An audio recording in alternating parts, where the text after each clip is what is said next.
Welcome to Drive Thru Sports with Adam and Paul. Today, ladies and gentlemen, is Thursday, May the 7th, 2020. Adam Freeman here in Atlanta, Georgia with you. Paul Brees joining us from Brentwood, Tennessee, as we bring you another episode of Drive Thru Sports. I want to encourage everybody to subscribe and to our YouTube channel, Drive Thru Sports with Adam and Paul, and also to follow us on Apple Podcasts, Google Podcasts, Spotify, and iHeart, where we have, I believe this is episode number 28, Paul. So we've been rolling right along. Speaking of which, we're approaching 400 downloads and almost 400 views on our YouTube channel. So our goal is to get 500 get to 500 in the next couple weeks, and on both of those platforms. Hopefully, I think we can do that if we get some more quality content like we got tonight, Tom. Absolutely. Two things. I think it's very interesting that you have to look at your phone to make sure you know the date. I have to look at my watch. Well, that's just it. Here's the deal. Okay, I have two watches. Okay, I have the one that I use now that is not it. I have one that has one of those green backlit, and it backlights the entire thing, and I'm not wearing it. I'm wearing the other one. It's just like a regular, has one light down in the corner, and it's not nearly as good.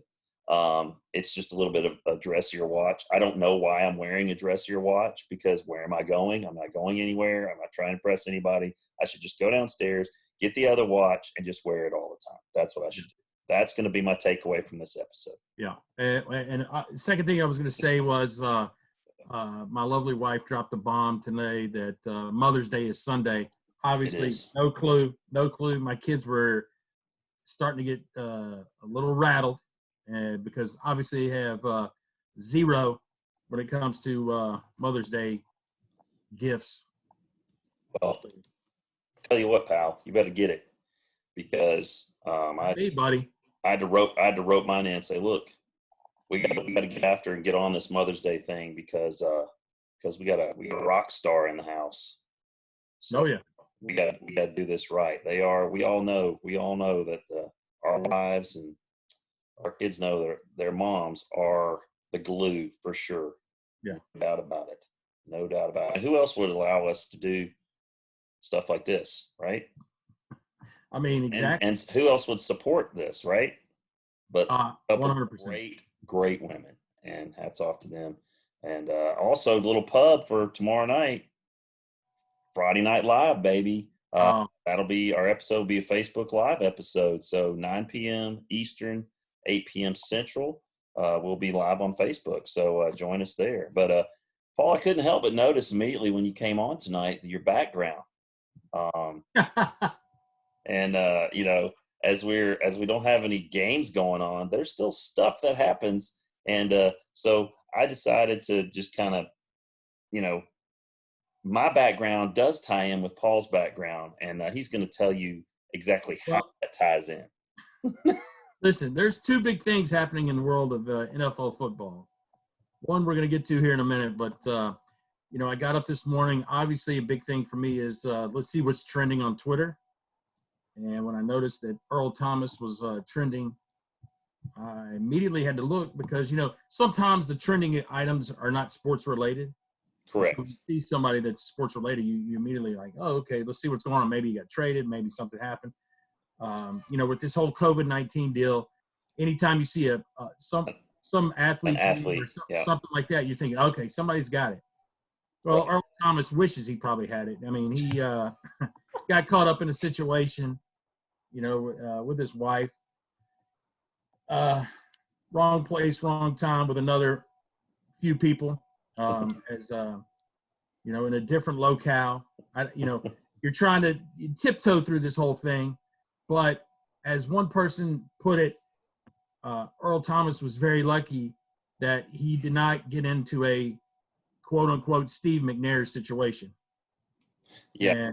And his wife found him with another woman, and both unclothed, with Earl Thomas's brother. I did not know that. Yeah. So happy Mother's Day to the Thomas family. We should be proud of your sons. Holy cow. How did Earl Thomas's wife track Earl out. Right there. The infamous Snapchat. And we talked about this. We have, obviously you have 3 times as many kids as I do, Sure. but we're parents. Kids have Snapchat. They love Snapchat. We both teach. Students love Snapchat, and they don't get the repercussions of what it does, the power that it has. And you said yourself, you asked your kids, give me 3 good things about Snapchat. And they were just like, yeah. And I have it, but I have it only we have a family Snapchat that we, send pictures of our dog or stupid selfies or, stuff like that. That's really all I use it for. I know the kids are big into like the streaks and all this sort of stuff, but apparently his wife used it to track him. That's correct. Like a geotag through his Snapchat. So again, there's another reason why Snapchat no good. Well, I guess good if you want to track somebody down. Yeah, you think he still got it on his phone? You think he deleted the app? Yeah, I would think so.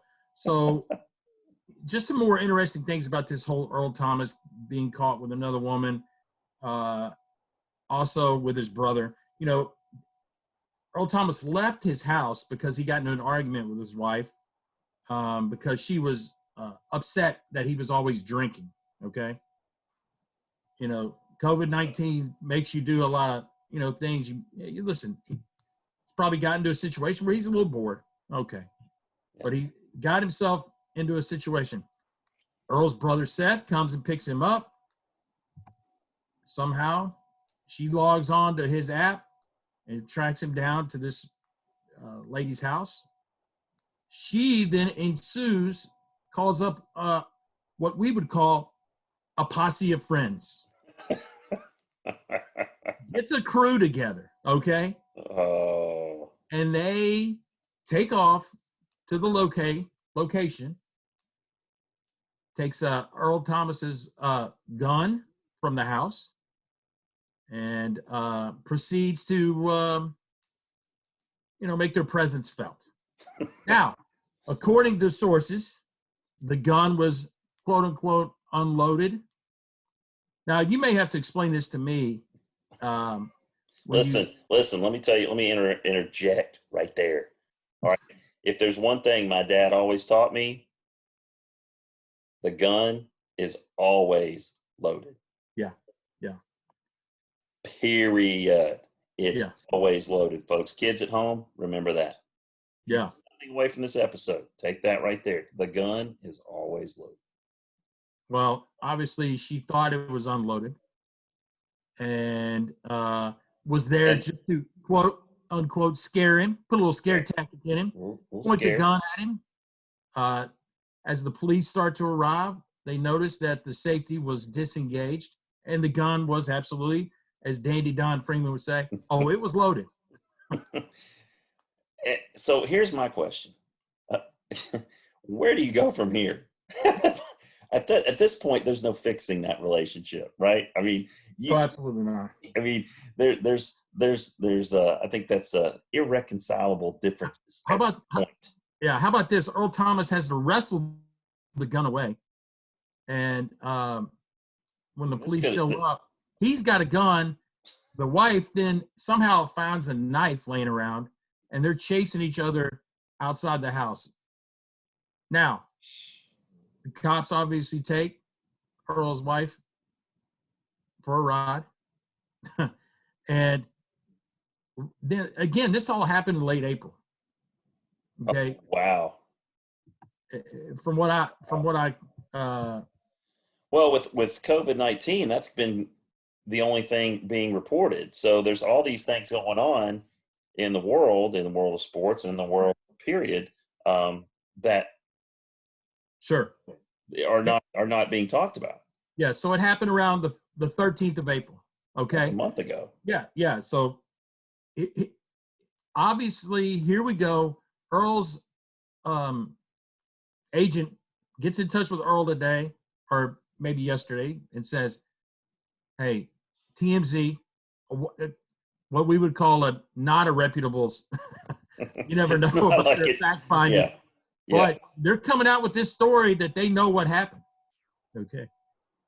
It says you need to get ahead of this. Earl Thomas makes his home, what we like to infer to as a home movie of himself, saying, hey, it could happen to anybody, and just jarbish that, should not even be mentioned in a situation that happened, to where, you would think, I'm putting this little video that he's made publicized on his Instagram account, I'm putting that straight on the agent for not saying, hey, Earl, before you send that, let me take a peek at it and make sure that you're not going to mess this up. Well, here's the thing. Like, yeah, not only should he have given him a little bit better guidance, but he should have sort of laid out groundwork where here's how you should handle it. Yeah. Instead of like, hey, man, you need to handle this. You need to get in front of this.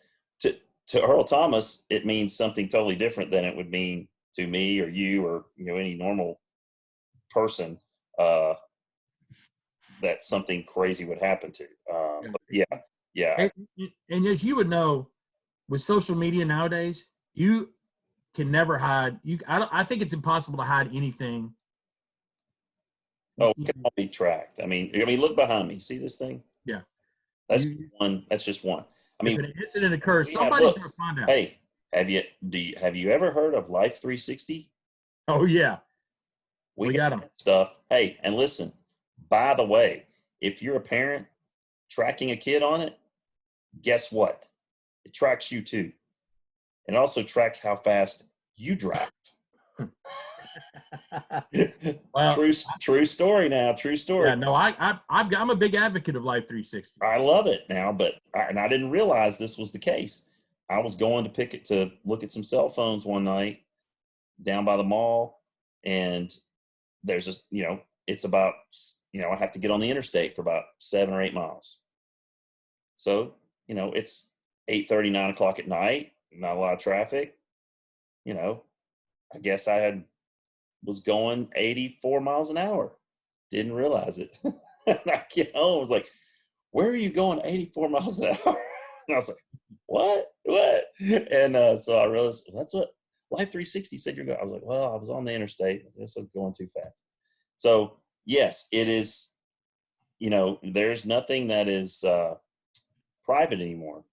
So you had, just kind of, but again, I mean, if you're not doing anything wrong, it's a good thing. Like to track your kids, to I love locate my iPhone.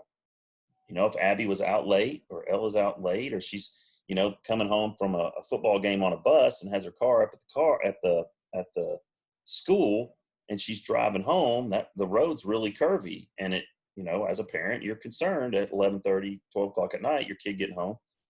Are they on their way? Are they continuing to make progress? All that sort of stuff, especially since you don't want to call them and disturb them and distract them. So, Earl Thomas, he learned the hard way. And do you think there'll be some team repercussions from this? Well, that's going to be the question: is did the Baltimore Ravens know, and how did they know before this report came out? Did Earl Thomas let them know? Hopefully the agent, like you talked about, gave him advice to, get in touch with the Ravens and say, hey, here's what happened. Yeah, and give his side of the story. Right. I'm going to say that didn't happen. You may be right. I'm about 80% sure that didn't happen, and he was thinking, hey, this is going to blow over, and nobody's going to be the wiser. Because let's be honest, these guys think they're untouchable, all right? And that's probably what he thought. I'm just keeping it real here on Drive Through Sports with Adam and Paul. Let me just, as we finalize this, Earl Thomas, you just took a stiff arm from Derrick Henry again. How does that feel? Be careful what you wish for. That's right, brother. That's right. Tighten up. Don't. Hey, when the train's coming through, you better get off the tracks, pal. 22's coming. He's coming. All right. Well, let's talk about some NFL. NFL schedule came out today. Big first week matchup. Brady and the Bucks. That's going to be hard to get in your lexicon of sports vocabulary. Brady and the Bucks face off against Drew Brees and the Saints. And in looking at the rest of their schedule, that may be the only game that the Bucks lose in the first half of the season. I think they will start out 7-1. Wow. Based on their schedule. Yeah, I do. That's awesome. Yeah. So, and another interesting thing, your Titans open up in Denver on Monday Night Football. Right. Late game. Finally, getting some respect. I Right. mean, we as Titans fans, we used to think that playing on a Thursday night was awesome. Little do you know that the Thursday night game is really not meant what it's really supposed to be. It's to really screw the two teams and shorten their schedule for the week. Yeah. And well, you do not want to be the Thursday night game. Here's the thing that I miss is the quality college football games on Thursday. Right. I mean, there used to be like some really good games on Thursdays, and I'm not talking, Marshall and Ohio University. I'm talking, Clemson, Georgia Tech, right? Kentucky, South Carolina, Kentucky, Auburn. I mean, I don't know why that went away. They still play on Thursday, but they're not any. They're low caliber games. I would like to see that come back because to me, then you would have. The weekend would really – the college football weekend starts on Thursday and just carries through, and then you can do all the way through Sunday with, the NFL. So, but anything else jump out at you on the schedule? A couple of them. Obviously, when you call it interdivisional stuff, like the Browns, Steelers, I'm going to be pretty excited to see how – they respond after that big little melee they had. Yeah. Is it a carryover? Patriots and the Chiefs in week 4, that'll be pretty cool. I think did the Chiefs play the Bucks this year? I would have to I think they do. Let's see. The Chiefs play the Buccaneers at Tampa. Okay, I thought there was a matchup there. Because they were talking about the AFC Championship game, how Brady took him on that game-winning drive and scored so late that Mahomes never got the ball back, so he never really got a chance to to right that wrong, so to speak. And that was a great game. So that'll be the first chance that Mahomes gets to kind of get back at Brady and get a little revenge. I think that'll be a great game. First primetime Sunday night game is Dallas at the Rams at SoFi Field in Inglewood, the new stadium. I have only seen pictures of it. It looks amazing. And I was a Rams fan way back in the day with Pat Hayden, and then of course after that Ferragamo, Dickerson, all those guys. And, they always had to play in the Coliseum. They never really had, they were always sharing a place, and they're still sharing a place with the LA Chargers, but it's theirs. Like, it's just the two pro teams. They didn't have to share it with any college teams. Like USC played at the Coliseum, so it'll be interesting to see that facility on TV, to see what it's like. So I'm looking forward to that first primetime Sunday night game. And again, we're assuming that everything's going to start on time, and we don't know any of that for sure. Again, it's May the 7th. We're 2 months out from training camp starting and stuff like that. But I do think they're getting plans in place, I think, for at least like 50% of staff to report to facilities in the next 3 weeks, and just kind of graduating it in. So I think they're on target as long as things continue to improve. But we desperately need that. And you led into something that kind of gets to our second segment that we alluded to yesterday. And it was a question for our listeners that we would get them to think about. And we may talk more about this tomorrow. as we are able to directly interact with him. What do you want back first? Was what you said last night. Yeah, you had to pick. I think it's pretty obvious what I want back. I want baseball, and I want it now. And I'm not talking about watching a 12-hour replay of the NC Dinos versus the Samsung Lions. I'm talking my NC Dinos, are they 2-0? American baseball is what I need. Now, interesting fact. Okay, interesting fact. First time in 146 years that baseball was not played in the month of April. 146 years it's been since there was not a baseball game played. 1875 now. So we are making history every day around here. What happened in 1875? It was the first baseball game, I guess. I mean, heck, I don't know. It was right after Reconstruction, so I'm assuming somebody had and rolled out a ball and bat and threw some dudes out there and played a game. But first time in 146 years.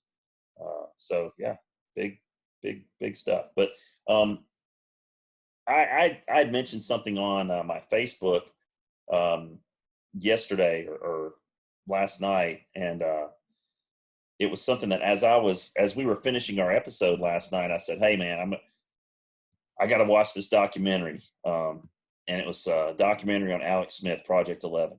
And with everybody, and my post was basically very simple. It said, "Hey, for all you guys involved with The Last Dance, don't sleep on Project 11."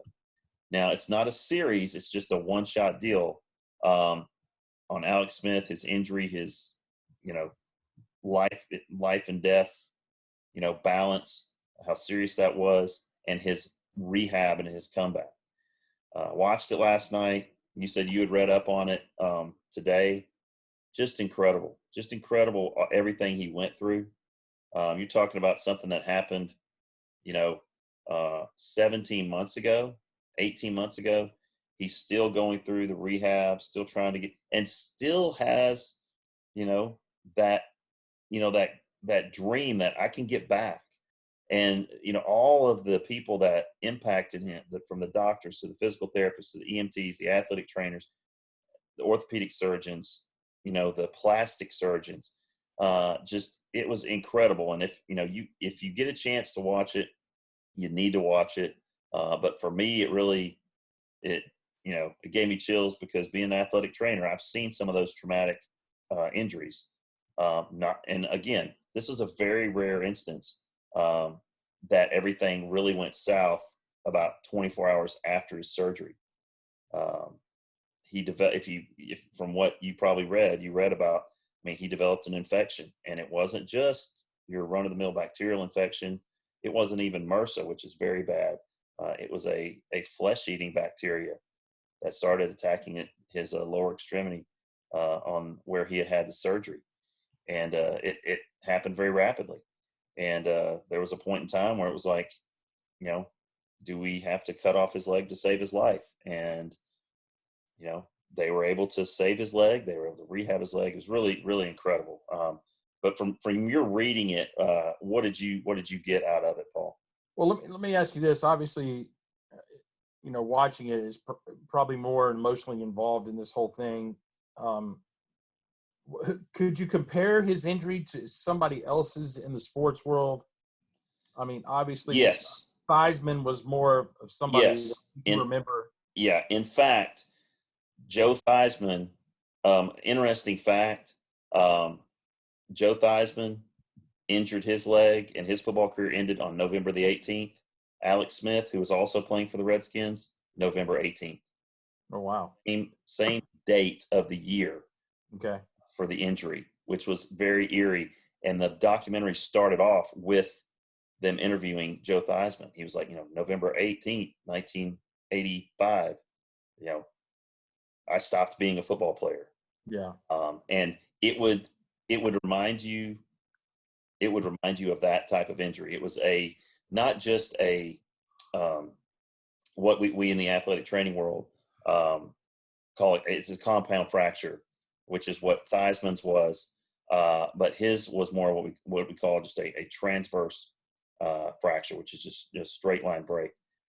Alex Smith's injury was what's called a spiral fracture, which involves twisting of the bones. And if you can imagine taking a candy cane and rotating it in opposite directions with such force that it breaks in a spiral fashion. And then on top of that, his other bone on the outside of his leg, his fibula, was also broken as well, which led to the deformity that the players on the field saw. J.J. Watt was involved in the tackle, and he saw it, and he knew immediately it was bad. But that added to the complicated nature of fixing it. Now, they went in there, pins, plates, screws. He probably had about 24, 25 screws from what I could see and just looking at the x-ray real quick. And it was stable. And then that's when everything went south. How many surgeries did he end up having?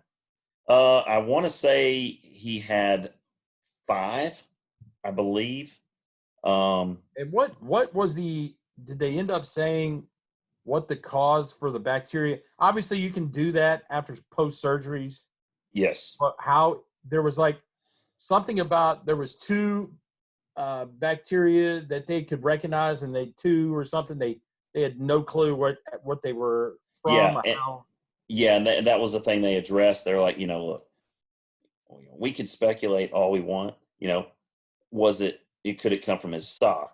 The dirt. Could dirt have gotten the wound? Right. Was it the grass? Was it the splint? You don't know, but in the end, it doesn't matter where it came from. It just mattered. We got to deal with it. And to their credit, just the amazing medical team that helped him. Again, it's a very emotional thing. Like when you see an athlete go through a really traumatic injury, or an injury that takes them away from their sport, their friends, and there's an emotional healing that has to take place as well. And those healthcare workers, they're as invested in it as anybody else. And there's nothing more satisfying for me when I see one of my athletes, after they get hurt, we go through, we do everything that we need to do and help them, and they do all the hard work, and we get them back out on the field. There's nothing more satisfying for me than to see that. His goals changed. It went from like, hey, am I going to be back out on the field, to, hey, I want to be able, he's got 3 young kids. Hey, I want to be able to run around and play with my kids. Can you help? I was going to say, can you help me reference the military part of the whole thing? What they ended up doing was sending him to San Antonio because of all of these surgeries that he had. They basically said, look, they told his wife, look, he doesn't have a sports injury. You cannot look, even though it happened in sports, they said, due to all the damage and because of the infection, all the tissue they had to remove, they're like, you have to view his situation as having a blast injury, like in an IED type situation. So that's why they sent him to San Antonio to do his rehab, because the military, I think it's the Clinic for the Intrepid, I think is the name of it. Yeah. And they have so many experts that are used to dealing with military veterans or people in the military that come there to get their rehab done after, stepping on mines, IEDs, losing limbs, having limbs that are badly deformed, and, having to have multiple surgeries and stuff like that. That was the military tie-in for him, just because they had the experience in dealing with that type of injury, more so than, the team physical therapist or right. Yeah. So, but it's very graphic. If you're not into, if that bothers you, you probably should just, read it. Just listen to the audio or read articles about it, because it's going to bother you because it's very, very, very graphic. It's real. And he had to wear an external fixator on his lower extremity for 10 months. And what that is, if you've never seen one, it's large metal rings, and there was 4 of them, and they're connected with rods, and they're pins that go into his bone. And he has to walk with this thing around. It's like a framework to sort of stabilize everything. Yeah. So he was, fully dependent on his wife to pretty much do everything. So, hats off to her for just kind of being his support staff, and he had a very good support staff in doing that. But great documentary. If you guys that are listening, you've got to watch it. It's on ESPN Plus if you have ESPN Plus. It's a must see. It's a must see, just as much, if not more, for me as The Last Dance. So, all right.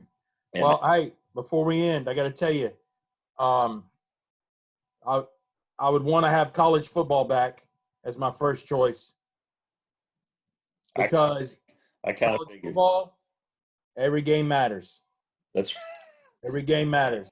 every The game NFL, matters. Week 16. Yeah. 16 teams don't give a rat. Yeah, Second, this is true. the king, Roger Goodell, the fan favorite Roger Goodell, once again has stuck it to the New England Patriots. What he did now. They have the toughest strength of schedule for the 2020 season. Well, that's going to be interesting. And what's going to be interesting is who takes the first snap of that first game. Yeah. Is it going to be Jared Stidham? I don't know. And the easiest schedule, Baltimore Ravens. Really? Oh boy.